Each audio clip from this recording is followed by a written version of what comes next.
Good evening friends. आज के इस लेक्चर में हम बात करेंगे अनस्टडी फ्लो की और ये देखेंगे कि अगर किसी कंटेनर से कोई मास बाहर की ओर जा रहा है तो एक फिक्स टाइम के बाद कितना मास कंटेनर के अंदर रह जाएगा या कितना मास कंटेनर को लीव करके बाहर निकल जाएगा। तो इसके लिए मैंने एक एग्जांपल लिया है, उसको पढ़ता हूँ। An air receiver of volume 5.5 metre cube contains air at 16 bar pressure and 42 degree Celsius temperature. A valve is opened and some air is allowed to blow out to atmosphere. The pressure of the air in the receiver drops rapidly.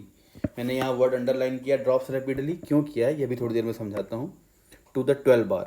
When the valve is then closed, calculate the mass flow rate of air which has left the receiver. देखिए, समझने के लिए मैंने यहाँ एक figure बना रखा है और इस फिगर में मैंने शो किया है कि volume is 5.5, initial pressure 16 and final pressure 12 bar, initial temperature 42 degree Celsius, right. So with this given data, since we are using here air and air is an ideal gas, so the equation which is valid here PV is equal to MRT, इसको use करके मैं पता करता हूँ कि इसके अंदर initial कितना मास होगा, राइट। तो let M is equal to P1 V1 upon RT1. Let me write suffix M1.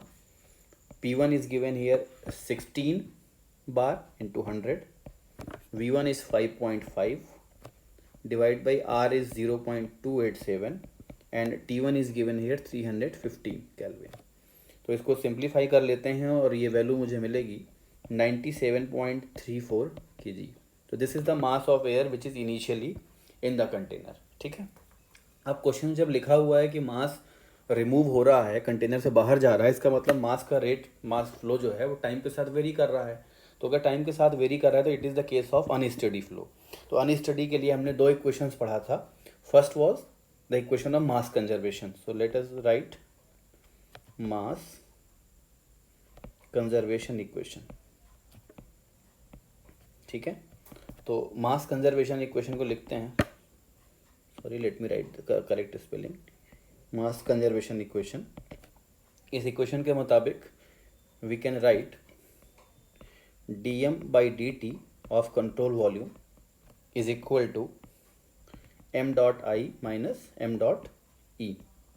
अब देखिए, कोई मास इन तो कर नहीं रहा है सिस्टम में, तो इसलिए m.I की वैल्यू क्या है, 0 है। And let us write it is equation number 1, right. Now we are using second equation, that is called energy conservation equation. Energy conservation equation. देखिए, एनर्जी कंजर्वेशन इक्वेशन क्या हो जाती है, du/dt of control volume is equal to m.I HI plus Q dot minus m.E minus W.CV। तो यहाँ समझना होगा कुछ चीज़ों को बहुत ध्यान से, इस बात पर फोकस करेंगे। First thing is what, MI की वैल्यू 0 है तो ये टर्म तो मेरा हट गया। अब देखिए, क्वेश्चन में मैंने लिखा था यहाँ पर drops rapidly, pressure drops rapidly. Drops rapidly क्या सिग्निफाई कर रहा है कि गैस इतनी तेज़ी से जा रही है बाहर की ओर कि प्रेशर को जब गिरता है 16 बार से 12 बार तो बहुत कम टाइम में गिरता है। मीन्स हीट को ट्रांसफ़र होने का मौका उतनी देर में नहीं मिलता। प्रेशर जब ड्रॉप हो रहा है तो टेम्परेचर भी ड्रॉप हो रहा होगा, और टेम्परेचर ड्रॉप हो रहा है तो उस समय हीट फ्लो होना चाहेगी, लेकिन प्रेशर ड्रॉप इतना रैपिड है कि हीट फ्लो होने का मौका नहीं मिल रहा है। इसलिए सिस्टम क्या है, ये एक तरीके से एडियाबैटिक सिस्टम हो गया। This red colour boundary is here control volume and this complete system is here adiabatic, right. And there is no shaft work, तो W.CV भी 0 है।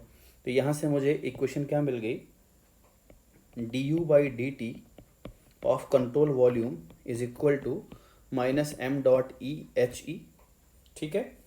और m.E की वैल्यू इक्वेशन नंबर 1 से लिखी जा सकती है, it is dm/dt of control volume. Now the term HE is the enthalpy which is going to be exit, enthalpy of the associated mass of the air which is going to be exit, that is HE is equal to, we can write here Cp into T। अब आप इस बात पे थोड़ा सा ध्यान करेंगे कि HE is equal to CP into T कैसे लिखा गया, ये मैं भी बताता हूँ आपको। बस let me give the equation name, it is equation number 2। देखिए, लास्ट लेक्चर में मैंने कहा था कि second form of equation can be used in this form also. U2 minus U1 is equal to m dot I hi plus q dot minus M dot E H E minus W dot C V. लेकिन यहाँ पर मैं ऐसा use नहीं कर रहा हूँ। क्यों नहीं कर रहा हूँ, इस बात को मैं आपको समझाना चाहता हूँ। देखो क्या होता है कि जब भी कोई मास यहाँ से बाहर की ओर जा रहा होगा कंटेनर से, तो वो जिस मास को लेके जा रहा है उसके साथ एसोसिएटेड एंथैल्पी एच ई जो है, ये कुछ एंथैल्पी का चेंज भी कराएगा।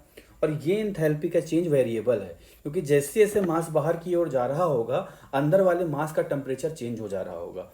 ये मैंने आपको पहले ही बताया था कि फायर एक्सटिंग्विशर से अगर कोई मास निकलता है तो वो अपने साथ कुछ और मास की एनर्जी को लेके जाता है। इस वजह से लेफ्ट मास का टेम्परेचर पहले से क्या हो जाता है, कम हो जाता है।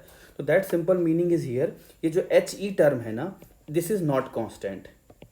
एंथैल्पी जो है ये कांस्टेंट नहीं है, ये वेरिएबल एंथैल्पी है।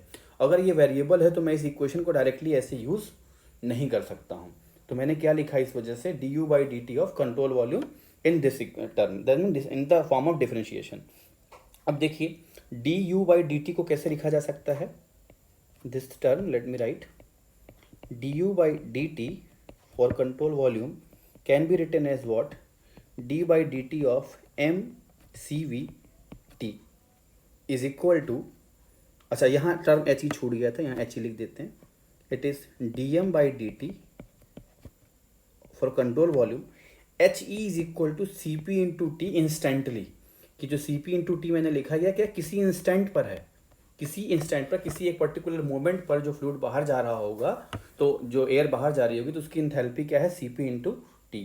तो यहाँ से मैं इसको लिख सकता हूँ, अगर मैं सी वी को ऐसे बाहर लिख लूँ तो I can write here D by D T of M into T is equal to D M by D T of control volume into C P into T. तो यहाँ से देखिए क्या लिखा जा सकता है, डी बाई डी टी को कैसे सॉल्व करेंगे, it will be M D T plus T D M divide by D T here is equal to C P by C V will be here gamma times T into D M by D T of control volume. लिख सकते हैं ऐसा। Further I can write m times D T by D T will be equal to gamma minus 1 times T into D M by D T. मैंने क्या किया है, simple D M by D T इस वाले term को, इस पूरे term को इधर शिफ्ट कर दिया है, दैट्स इट। तो मुझे क्या मिल जाएगी यहाँ से इक्वेशन देखिए, D T will be cancelled, I will get D T by T is equal to gamma minus 1 times D M by M. इस इक्वेशन को कर देते हैं इंटीग्रेट 1 से 2, I will get L N T two by T one is equal to gamma minus 1 times, this will be L N M two by M one. मुझे यहाँ से मिल जाएगा। तो मैं लिख सकता हूँ T two by T one is equal to M two by M one power gamma minus 1। ठीक है, एक रिजल्ट यहाँ से मिल गया, relation between final temperature and initial temperature with respect to mass. Now see here, since we are using gas which is ideal, तो ideal gas के लिए लिखा जा सकता है P1V is equal to M1RT1 और P2V is equal to M2RT2। तो यहाँ से मुझे मिल जाएगा P1 बाई P2 का ratio which will be M1 by M2 into T1 by T2।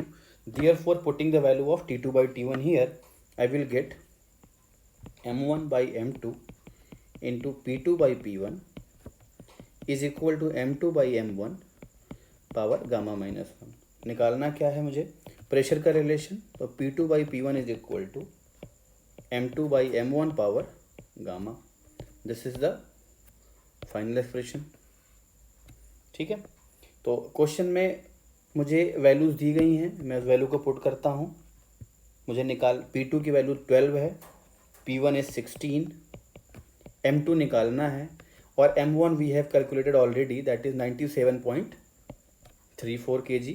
तो यहाँ से देखिए divide by 97.34 to the power gamma is 1.4, so we can get M2 is equal to 79.259 kg। ये वो पोर्शन है जो बाहर जा चुका है। तो मास कितना लेफ्ट हो गया गैस का, कितना बच गया, that will be equal to m1 minus m2, and m1 minus m2 if we calculate 97.34 minus 79.259, तो मास लेफ्ट आ जाएगा मेरे पास, left mass will be 18.081 kg, right. This is the final answer. तो इस बात में दो चीज़ें आप पहले समझ लीजिए।